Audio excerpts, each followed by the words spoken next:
energy. Welcome back to the Prettiest Podcast. I'm your host, Treviana.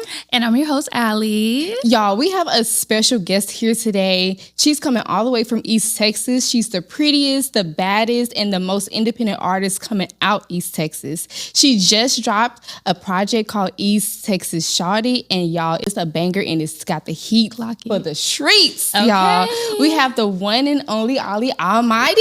Yes. What's up? Yes. Thank you so much for being on the show. Yes. Thank you for having me. Yes. So before we get deep into our conversations, you guys, we want to go ahead and play our little game called the Prettiest Pick. Yes. Okay. And it's going to be a little would you rather. Yes. So Ollie, you can go ahead and read your questions, girl. Okay. So the first card, it says, would you rather tomboy aesthetic or girly aesthetic? And honestly, I love both. Okay. But Okay. I would have to go with the girly aesthetic. Okay. I like to be cute. Yes. Yes, we can see as today. Yes, It's Yes. Thank y'all.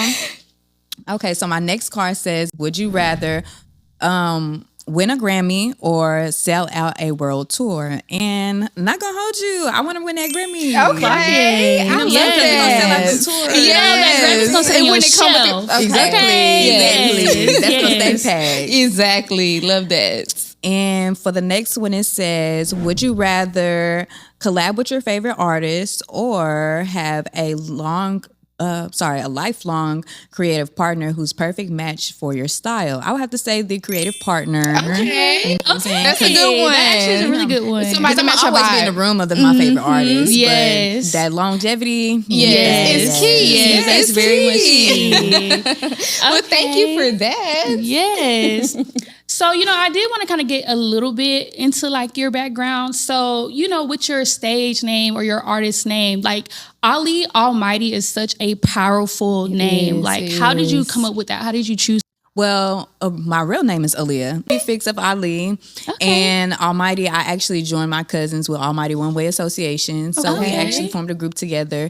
And that's how I got the Almighty part. And it just so happened to be like, goddess, It gives that. It gives that. Well, that's what I was thinking. I'm like, it gives very much like Brazilian, like goddess energy. Yes. So like, Love that. it kind of gives like baddie too. It does. So It does. I wanted to High-key. ask you like, what is like a baddie to you? Like what, and how do That's you a good embody question. that in your life every day? Like a baddie, just being a baddie. What do you think that is for you? Staying in your resilient energy, always being genuine to others, Yes. and speaking your truth and living in your truth. That's my That's whole very definition of much that. true. Yeah. Because I feel love like sometimes that. it's more than looks. I feel like people think It being a is. baddie Yes. is looks, but it's definitely more than just the outside persona. I feel Right, like because you have to take care of yourself too Yeah. internally. So yeah. Exactly. So we also wanted to ask you, we just did an episode on girl code, right? Okay. We had to get everybody in order. Okay. So what is like your must or your number one girl code? Like your friendship, like baby, if you cross this line, ain't no coming back.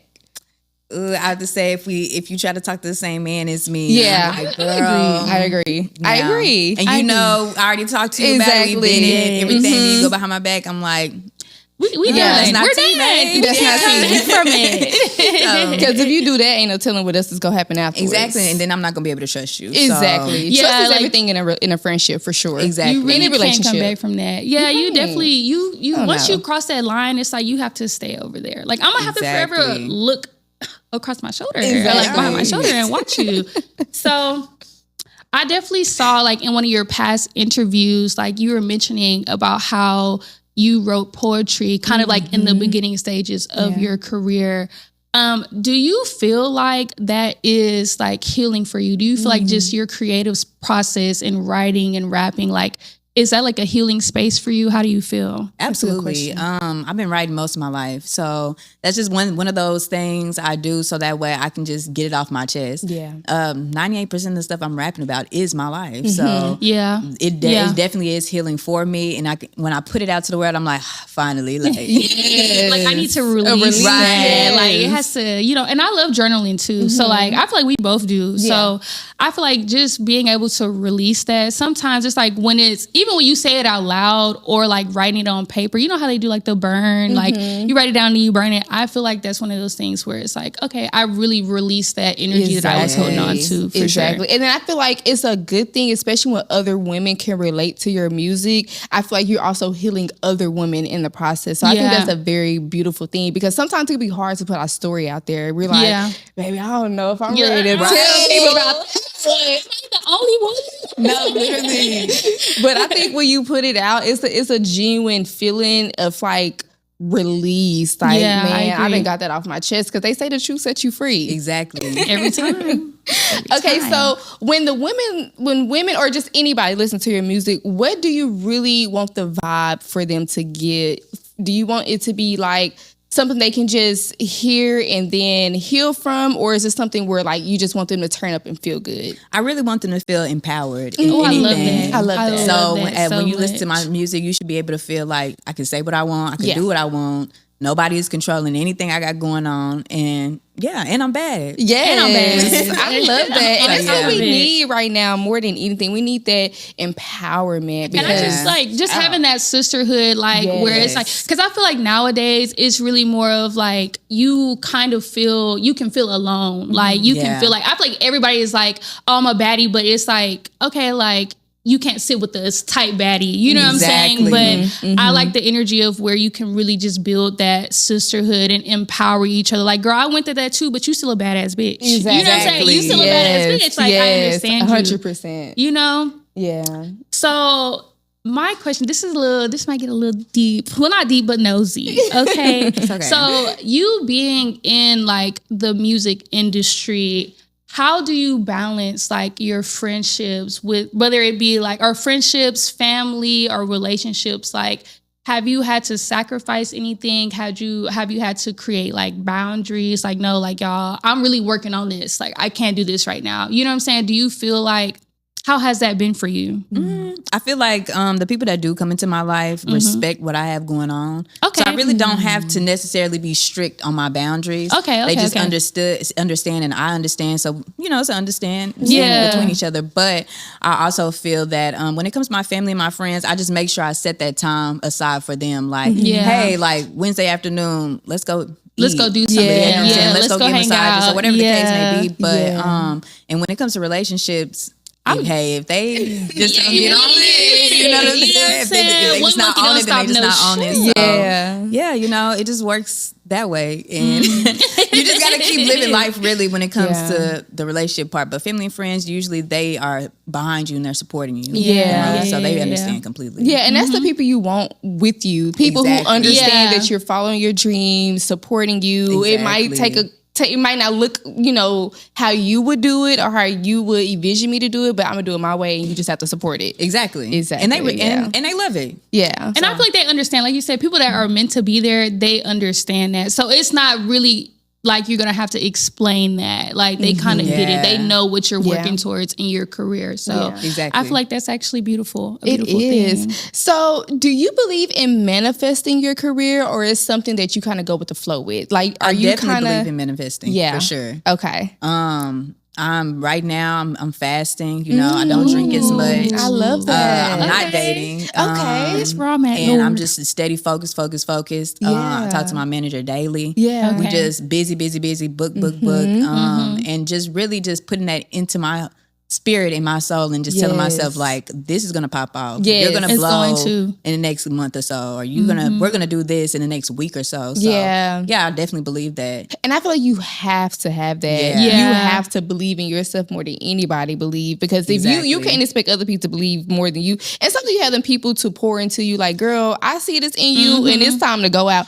But manifestation, I feel like is so real. It's so real. Because if you don't believe in yourself, who's gonna believe in you? Exactly. So. And I think manifesting is one of those things where it's like almost God talking to you. Like, baby, I got this vision for you. I need you to lock in on it and get to, And sometimes the vision is literally just for you. Exactly. That's the thing. It's not for everybody else. It's literally I could be just even for want you. to go out and go do something, and God be like, Yeah. It's a little whisper. Right here. Exactly. At this time. I love that. Exactly. That's exactly how it works. So I did want to get into how your perspective on like rap culture and like just the music industry. how do you feel like hip hop is influencing the culture right now?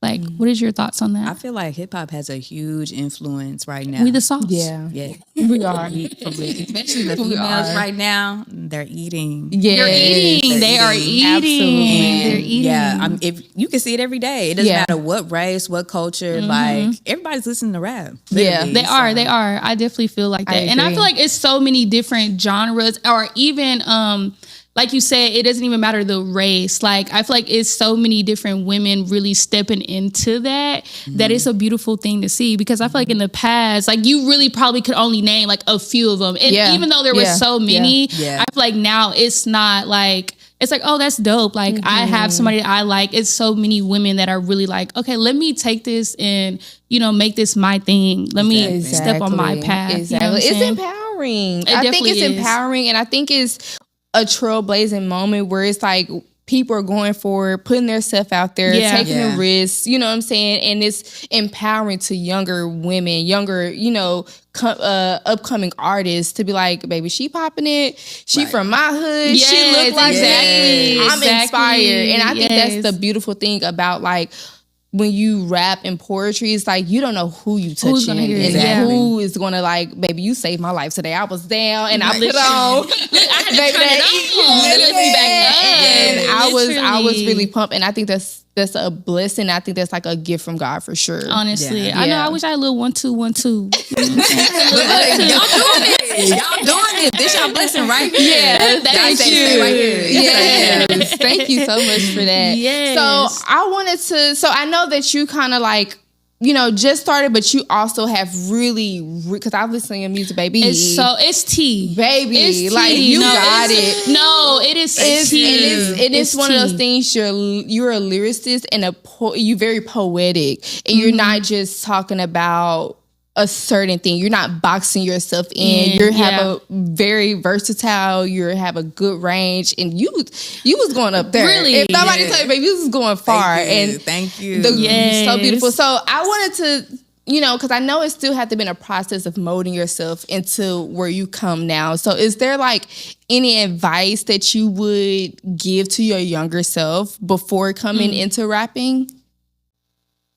I would say lock in. Oh, I like that. Lock in. I like that. I feel like when I first started rapping, I was just doing something. Even when I first started rapping, I didn't even want to rap. Let me start there. I got forced in the studio by my cousins, and I was like, this is not for me. Yeah. And he was like, well, if you want to hang, I'm like, well, I'm going to hang. You know, pass the bottle. Like, and that's how it really started for me. So with that being said, like, I would just say, as soon as I felt like I really love this and I could see myself doing this, I would have told myself lock in. Yeah. I love that. And I think that's with anything. You got to have discipline. Yeah. You got to be consistent. Discipline is the biggest thing. I feel like that's what I'm working on right now. It's really just having that discipline and like sitting in that. Yeah. You know, because I agree. sometimes it's hard, y'all. It is. Sometimes it's hard. Sometimes it's too hard. Yes, literally. Sometimes it's like you're in crossroads, excuse me, and then you're getting pulled at different directions. Like, I want to do this, but if I do this, I got an opportunity cost of losing this. So it's just like, dang, I gotta get everything. I gotta give everything. Put everything into it if I just really wanted to be how I envisioned it to be. So yeah, I can definitely see that for sure. So I did have another question. With social media, like, how do you feel like that has an effect on like the music industry? Do you feel like there's things that you should withhold from social media? Like there's things you shouldn't share? Do you feel like you have to tread lightly, or, you know, you feel like just be yourself and let it all out? Yeah. I do feel like it is uncalled for to be crashing out and stuff on social media. media. I agree. Like showing that raw emotion, or, you know, you might be mad and then later on you be like, oh, I didn't even mean all that. Now I gotta delete like 4 different videos of my story, you know? So I feel like as far as the raw emotions, what you go day-to-day life, yes, I feel like you need to keep that off social media and present yourself as what you want. Exactly. And that's what my main motto is. So that way I could just stay on that pivot and stay on that path because you never know who's watching your page. And that's the thing. I feel like you never know who's watching. That's true. Yes, you never know who's that watching. part. Because I done had me some crash out moments. Listen. Same. Phone calls. After I made that post, baby, you need to take that down. Okay. I'm As soon as it posts, here are my friends. Girl, are you okay? What's going on? I done said F this, F that. You know what I'm saying? Yes. I had to tame down a little bit, but over the years now, I'm like, okay. I need to present myself well. Don't be doing all that. No, seriously. And I feel like too, like you say, especially with what you're doing, you never know who's watching. You know what I'm saying? Exactly. But I also feel like, sometimes it happens and you be like, okay, look, listen, what they say, I'm healing, not healed. Okay. Exactly. Okay, That part. I'm healing, not healed. I'm not perfect, baby. But I do feel like I hate, because I feel like now it's one of those things where it's like what you put out there low key is out there forever. Yeah. Post where they be like, she's hard to work with. She's hard to work with. Don't hit her up. I never get these Exactly. many views, but now they post some trash. I was just all over it, babe. What's going on? I just said now you got some artists, major artists looking at your page, and they like, she hard to work with. Let's not do that. I can see And I'm that. like, man. So I have was you lit. ran into like any bumps in the road because you felt like you're a female artist versus a male artist? Or do you feel like the planes have been leveled out? I feel like there's always bumps in the road. Yeah. And I couldn't even say that the plane will always be leveled out because I don't know what type of journey this may be. Yeah. But at the end of the day, I do feel like as a female, yes, these niggas, they be wanting to. Yeah. They do. They be Yeah. I can see it. I So can see yes, it. it is a little bit harder, you know what I'm saying? Or, somebody might stiff you and, you might lose some money or whatever the case, just because you're a female and they might think, oh, she a female, she not do nothing. Yeah. But, I'm God's favorite, so Of it course. is what it is. But that's really the obstacles for real. Right. And I can see that, but I feel like support systems and even like having that intuition, you know what I'm saying, about people like, he's saying this, but I don't know. Like, you know what I'm saying? Yeah. So I know also you're an independent artist. Is your goal to be signed? It is. Okay. Yeah. Yes. I really agree. want that for myself. Yes. And for my team too. Yes. So yeah.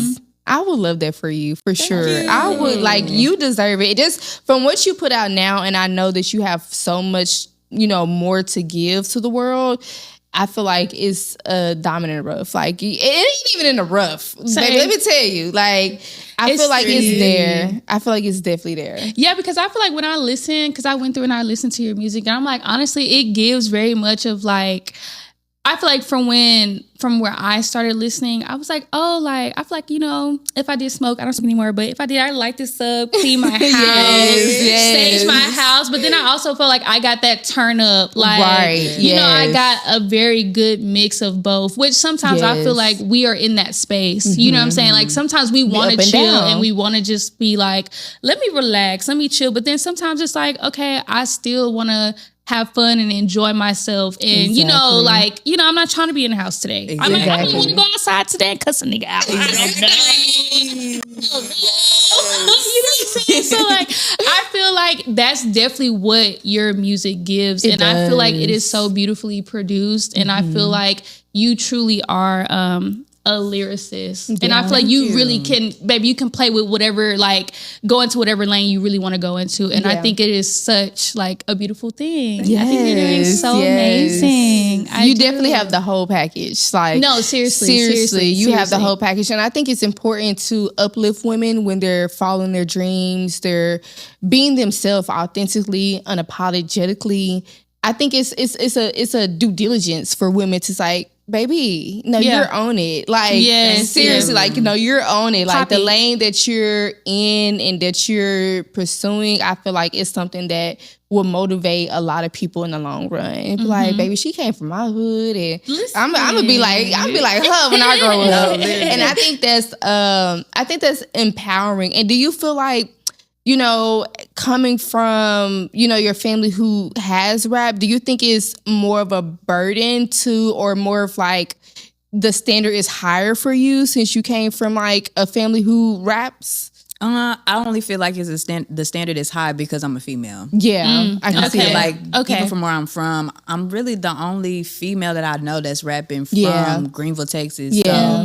So, that's the only reason why I feel like I'm put on a high pedestal. Other than that, my family, my peoples, they think I'm hard. Yeah. Everybody's like, Yes. you need to shoot for the stars. Right. But other than that, it's like, that's the only pressure. It's like, okay, I'm going to be the first female rapper that's really going to blow from my town. So, Yeah. I can see that. And I think that's a good pressure to carry. Right. Because I feel like it's we be nice. asking God to fulfill us with our dreams, and sometimes Being it's the good to have a lot first. on your plate. Yes. Yeah, I think like sometimes, like you said, sometimes it's good to have a lot on your plate and just being able to look back and be like, dang, I really did that. I really You know, did like, that. I really did that. Like I really like paved the way. You know what I'm saying? Yeah. And made other girls, or even if it's men out there, like, you know, from your city, from East Texas, it's like, okay, yeah, like I popped it, she popped it. Okay, look, Let's pop it. Holly Let's popped it. pop it. Okay, we can pop it. You know what I'm saying? Exactly. And then I think it's also a beautiful thing because you could always go back. You know what I'm saying? Go back to your roots, and then it's like, you know, such a beautiful thing. Such a beautiful thing. Yes, I agree. So before we go, what can your fans expect from you next? A lot of visuals. Okay. I promise my fans a lot of visuals. So that's going to be coming up through the summer. Everybody going to love them. I'm going to give you that warning now. Yes. I will have to say, y'all going to hear some new stuff from me too. You know what I'm saying? Some remixes. I got some freestyles that's going to come out too. So it's going to be fun. I love that. And also I wanted to ask, like, what's one thing that your fans don't know about you?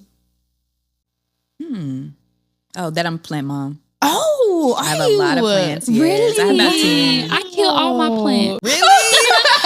Girl. You just got to take I had a succulent and it died. No, I'm succulent. I'm being so for real.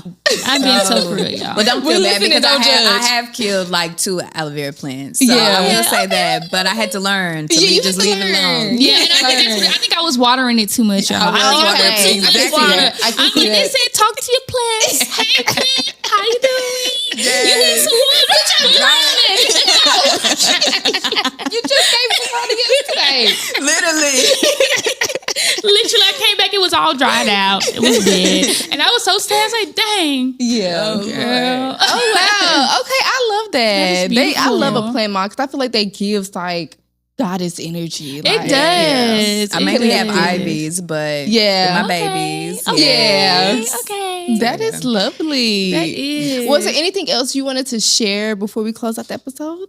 No, but I really appreciate y'all for having me. Y'all are very, very course. sweet. Yes. And yeah, hopefully I see y'all again. Oh, yes, ma'am. seeing Yes, ma'am. We're going to do a full circle and be like, baby, you remember when? Well, thank y'all so much for tuning in to another episode of the Prettiest Podcast. It was a pleasure to sit down with the one and only Ali Almighty. Yes. Yes. And y'all make sure y'all tune in, okay? Stay tuned in. Yes. And definitely go see what's coming next for the both of us. Yes, that part. Yes. Okay.